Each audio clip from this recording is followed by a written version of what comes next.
So back on the road finally, after getting the van serviced and a couple of little modifications done to it. So hopefully I'll take you through that at some stage. But yeah, we're back on the road. We're heading to South Australia, and I reckon this is going to be epic going down there. I'm so looking forward to South Australia. This is our first stop. We're here at Foster, but we're staying at Tuncurry on our way to South Australia. Stopped here at a little country seaside town called Tuncurry, and it's a pretty cool spot. You've got a cafe there. You've got a rock pool, they call it, where it's a swimming enclosure where everyone goes swimming. And I should have a photo up here somewhere, but it's the caravan park is a Reflections caravan park, and you're on the water. This place is pretty spectacular. Boats coming in, big bridge there. You go for a run across the bridge every morning, come in for a swim, then you go for a coffee. So it's a pretty cool place. Day two, last night we stayed at a good little free camp in Yass, just in the sports club. It was down by the river. It was pretty easy to get to. Nice and quiet, except for 4:30 this morning dew. Roosters everywhere, so we didn't need an alarm clock. So we're up early and we're heading from Yass. Fingers crossed we're going to get to Mildura today. But yeah, what do you think of last night? Pretty good spot? Yeah, it was a great spot. It's called Joe O'Connell's RV Park. And there's signs to get in there, and it's pretty well signed in there, so yeah, not a bad spot. So on the way there's a sign, dug on the tucker box. So on the way there's a sign, dog in the tucker box, so we decided we've got to stop in and see it, and it's actually a wishing well, and so got to make a wish, got to throw your coin in, make a wish. I'm not telling you my wish because it won't come true, but all proceeds go to the local hospital, so that's pretty cool. So here is the dog in the dog in the tucker box.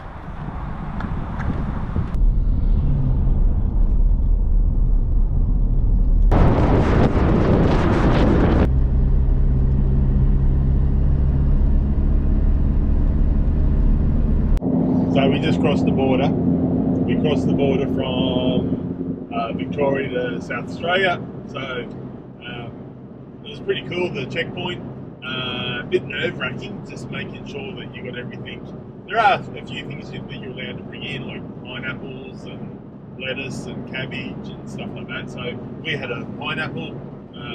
We told them about it and they were like, yeah, that's sweet. So that's pretty good. There are a few things that you can bring in.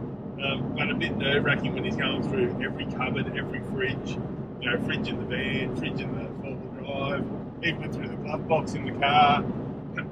So it's pretty amazing, but I mean, it's pretty easy, really. We were in and out in 5-10 minutes, maybe 5 minutes. So yeah, definitely nice and easy. Here we are at Lake Bonnie. We had a charcuterie board for dinner and a couple of vinos, and we're just enjoying this sunset at the moment, so it's pretty cool here.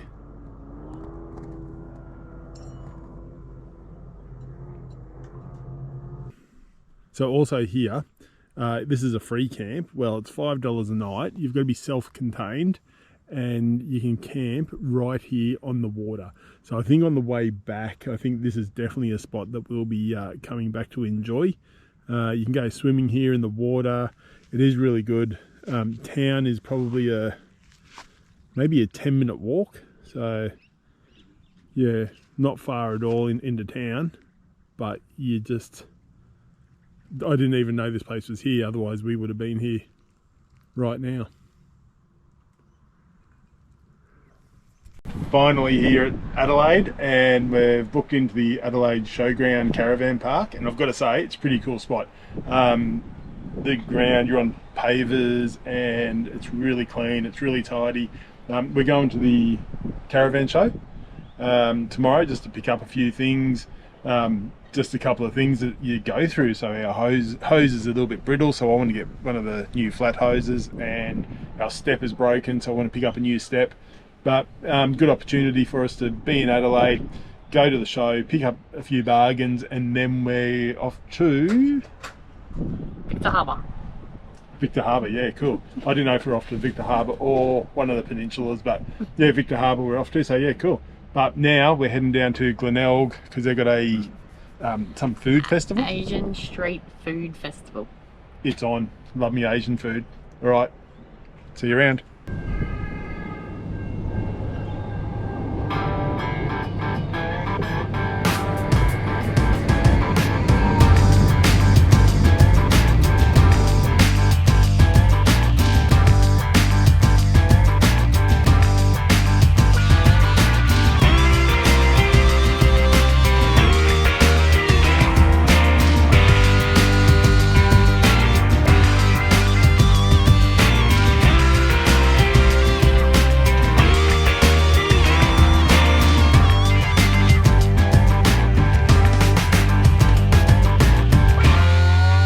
Pretty cool spot. I reckon there would be at least 150, 200 people still swimming here at Glenelg Beach, and it's probably, I think it's like 8 p.m. at night. The sun's still up. It is going down, but here's all the people swimming in the water. So easy to get around South Australia. So we're in the South Australian Showgrounds Caravan Park, and I've got to tell you, it's one of the nicest caravan parks we've been to. The amenities are clean. The camp kitchen has got, it's air conditioned in there. That's sensational. There's microwaves, stoves, a bit of a pantry there for, you know, pepper and salt, plain flour, a few herbs and spices, showers and bathrooms. They're really good. Yeah, they're really good. They're nice and clean as well. But the trams are getting around. We're just waiting for a tram to come up here, so it takes probably 15 minutes to get into the city, so not long at all. I think it's 4 or 5 stops. So, all right, we're at the War Memorial in Adelaide, and this place is amazing. You can walk in the middle of it and have a look at all these names just around the wall. This is from the First World War, or the Australians that lost their lives that had ties to South Australia. Just amazing how many people there are. To show you, give you a run through of what we've had done in the van. So we had the van serviced. We ended up getting a new door because someone broke it, Loretta. But anyway, someone broke it. But anyway, we had that replaced. We had a diesel heater fitted, which was really good. And we've also done a bit of an upgrade to the battery system so that we've got in here. Now, before I show you this, I know the batteries are under the bed, and this is how the van comes. So this is previous to all the laws, so, and rules and regulations around the battery. So, but what we've had done, this is our battery system. So if you come under here, have a look, mind the mess. But what we've got under here, we've got two 200 amp lithium batteries, so 400 amp in total. We've got a DC-DC charger, and also the 240 volt charger as well. We did have a 2000 watt inverter, but we decided to upgrade that and go to a 3000 watt inverter. So we went with the iTech World 3000 watt inverter, and that's really good. So with the 3000 watt inverter, we upgraded that because I wanted to be able to run the aircon if needed off the battery system, and we've got a fair bit of solar blankets, and also solar on the roof as well. But also the main thing is for Loretta working. She works from the van full time, so she runs the computer and monitors, and this is her office as well. So that's why I wanted to upgrade it to 3000 watt. We also had the diesel heater fitted, and I'll show you that now. It's over here. Okay, so here's the diesel heater. So I'd done a lot of research into which diesel heater I was going to buy. So I looked at all the expensive ones, looked at all the brand name ones, and it took me a good 12 months before I decided which one I was going to buy.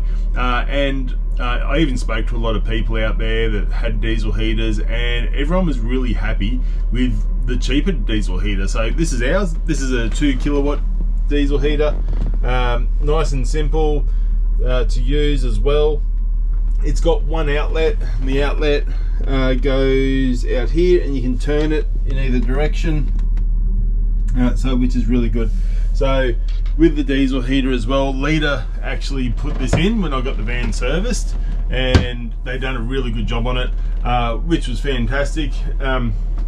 And the diesel heater also comes with the remote, and with this remote it's really simple to use. It's got an off and on button and then an up and down button for your temperature. So I'll show you how to use that. And this thing, it even talks to you as well, so it tells you to have a nice journey, you know, all sorts of things. So start heating, there you go. So where we are, it's currently 18 degrees in here at the moment, but I've got it set to 30 degrees, and then after a little bit you'll start to hear it, and it just does a really slight tick tick tick tick, and that's the fuel pump going. But stop heating. Thanks for using. I wish you a safe journey. I love how it talks to you. It's like having a third person in the caravan. But imagine lying in bed, winter's morning, really cold, you got the remote hanging up beside you. All you got to do is lean over, press the on button, and away she goes. And now what we'll do, I'll show you where I've got the fuel tank. So they've installed the fuel tank outside, and I'll show you where that is. Alright, this is at the front of the van, and this is where I've put the fuel tank. It comes with a white fuel tank, and a few people told me to get the black ones because they're better for UV, they don't deteriorate. But it comes with a white one. I've put that on there. I bought the cover. I know it's behind the generator box, but I bought the cover. It goes on there, and so it's nice and protected. Now, if you come down here as well, this is where the fuel comes out. It comes out here through the fuel filter, and it runs on the inside of the chassis all the way under to the diesel heater. All right, hope you enjoyed that one. We're going to leave it there for this episode. We're enjoying it down here in South Australia, but if you like what we're doing, hit that subscribe button. It's free to do. It encourages us to just get more content out to you guys. But in the meantime, stay safe and see you on the road.